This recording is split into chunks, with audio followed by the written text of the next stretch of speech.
Hi Scott, here we go on the feedback for beefing up your stickies and putting their clothes on.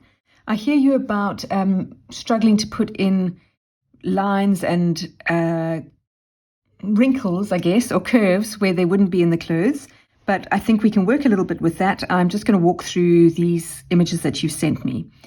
I'm looking at all of these and the face is going towards the right, so I'm thinking that they're all slightly at an angle to us, which is good because it's much easier to draw them in motion if they're not walking straight towards us. When they walk straight towards us, it's a very dull angle. So let's start at this side. This looks really good. I'm just going to zoom in so we can see quite closely what's going on. So what you can do is, you see you've taken both these lines all the way to the shoulders. So that if we're looking at him slightly side on, so he's walking away from us at a slight angle, and what we're going to do is this shoulder is going to overlap in front of his torso like that. So we won't see his torso going all the way to the edge. On this side, we'll see it like that because the top of his shoulder is going to be obscured by his chest. And that's how we know that that side of him is slightly further away from us than this side. Okay, so the first thing to do is with the closer shoulder, we'll see the entire shoulder like this, or that's whole sleeve. And similarly, we can do the same thing here. So we'll see his shoulder coming like that, and body coming like that, and then chest crossing over the far arm. And again, we're going to have it here. So we'll bring his shoulder like that. Don't have this straight like that. And that is pretty much how that will go.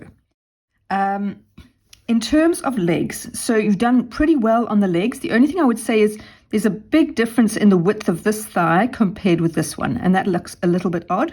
So what you can do is take this thigh all the way across the other one and then do this. So we're going to have that kind of look of that far leg.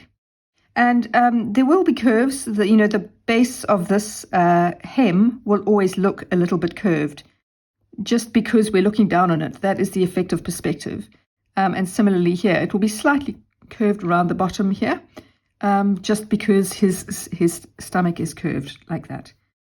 This one, I would probably bring it like that, and bringing his arm slightly down more rather than straight out is just a more comfortable angle for a bent elbow.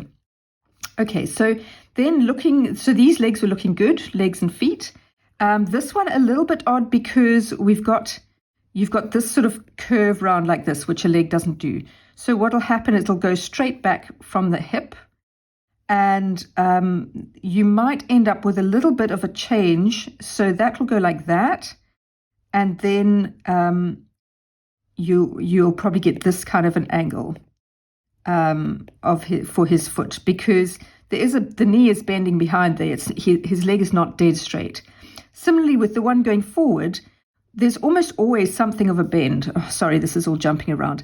So you'll end up more with this kind of a look for the forward moving foot, or forward moving leg like this.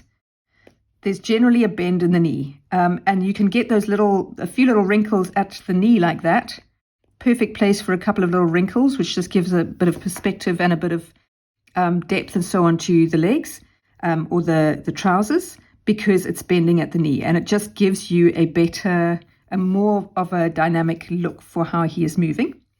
This one, the legs are a little bit odd, mainly because it's almost, you've drawn him as if he's straight on, but we are kind of looking at the side of him. So what I would say is this leg will more than likely be going across like this, rather than, so this is one of those things where if you want to draw one leg up and one leg down, it's going to be better if you go like this with the far leg, okay, and the closer leg will be the one which is bent, like that, because if you don't have the bend in the far leg, you don't get a good silhouette. And a silhouette is pretty much everything when it comes to this. So if you're going to have one leg obscured behind the other, and it's going to obscure some quite essential looking bit, and make the silhouette unclear, then it's better to sometimes change the legs around and see what you can do with that. Otherwise, with this one, what I would do is probably to bring this leg straight down like this. More, not that legs really ever are perfectly straight, you see. So that is really my problem, is that this leg is never going to be perfectly straight. So you almost need to, it's just, this is a tricky pose. I would change the pose rather than trying to fiddle with getting it right, because this foot, that far foot, is going to be obscured behind his body, or else this bit. Let's just change color and draw over that. So you could have his leg kind of like that, and a hint of this foot sort of behind this trouser leg. That looks better than the way you had it before. Okay, let us press on to our next one. All right, looking at these. So these are looking great.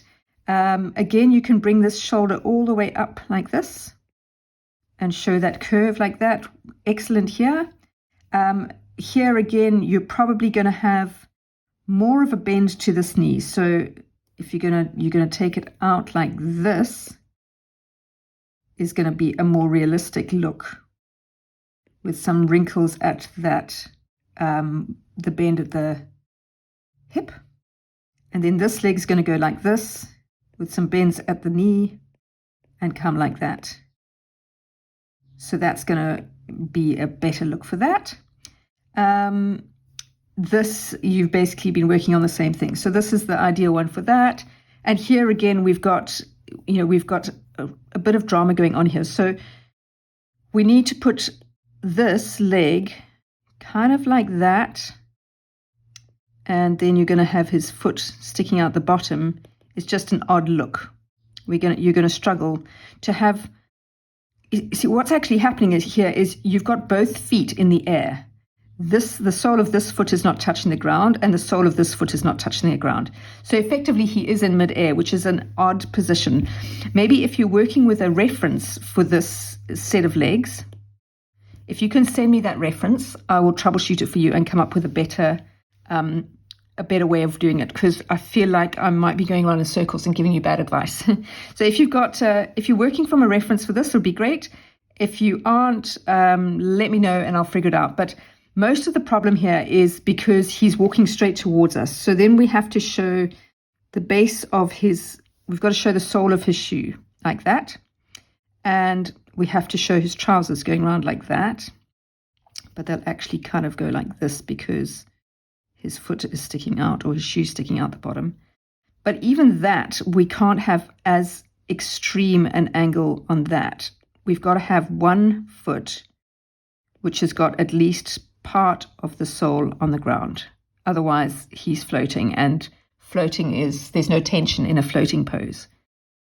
Okay, onwards to our next set of goings on, this little chap. Okay, this is good.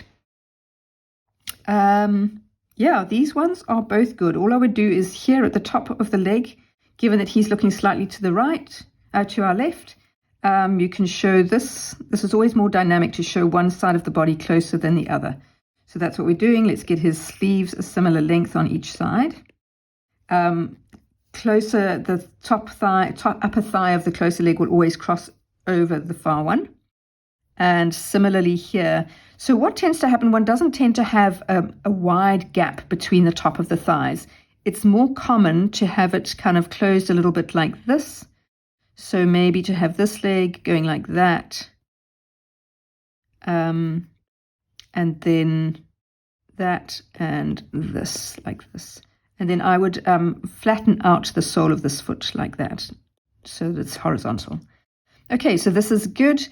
These look a little bit strange, so what you'd end up with is more this kind of a look. So a scoop round like that from the shoulder, and then like this. You could put, not wrinkles, although one would tend to probably have some sort of strange tension in the t-shirt, but I would ignore it. It's more to get this looking comfortable like that. So his shoulders will look more like that. Then we can take this round here, neck sticking out like that. Okay, face-wise, remember we want to just put a little nose between the glasses like this, because when his face is facing one way or the other, the nose is going to cross over the far lens of his specs. So we need to have that in place. Okay, on to our next one. Okay.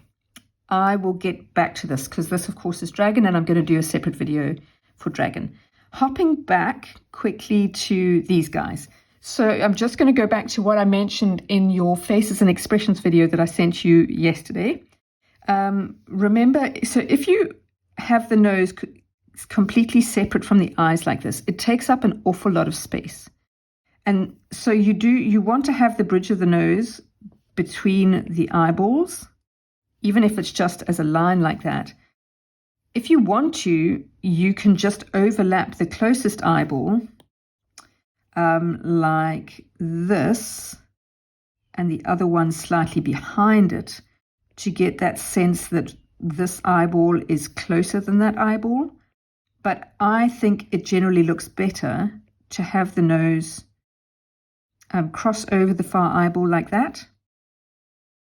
It's more realistic, it's quick and simple, and then it also prevents you from letting the nose drift too far down the face, as you can see happening here. Not so much there because you do have the nose in contact with the eyeballs there.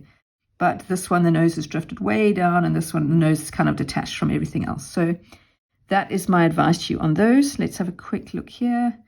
Similar thing going on here. Just needing to get the nose like that. Okay. Right, I will start the Dragon video shortly.